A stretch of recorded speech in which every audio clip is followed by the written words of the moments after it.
মশাই আর বাবু সকালে গেছিল বাজারে। বাজার থেকে মাম্মামের জন্য এনেছিল এই জিওল মাছগুলো। আর এদিকে আরও কিছু বাজারে এনেছিল, যেমন আলু, কিছু সবজি, পেঁয়াজ, টমেটো, যেগুলো বাড়িতে লাগে সেগুলোই।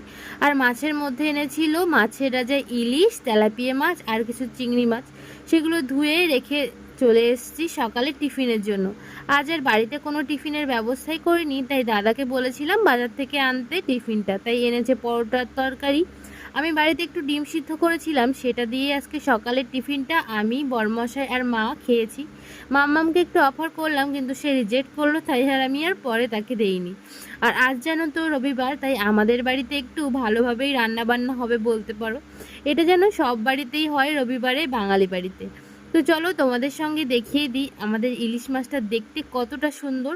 আর মাছটার পেটে কিন্তু ডিম ছিল। এই যে ইলিশ মাছ তো হয়েইছে, তাই আজকে রান্না মায়ের দায়িত্ব। তাই তাড়াতাড়ি করে মায়ের হাতে হাতে সমস্ত কিছু গুছিয়ে আমি চলে যাচ্ছি অন্য কাজে।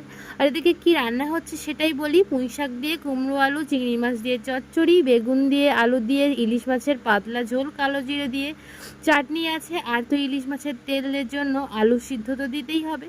চলো আজ ভিডিওটা কেমন লাগলো জানিও। ভালো লাগলে লাইক কমেন্ট করে বন্ধু হয়ে পাশে থেকো। টাটা।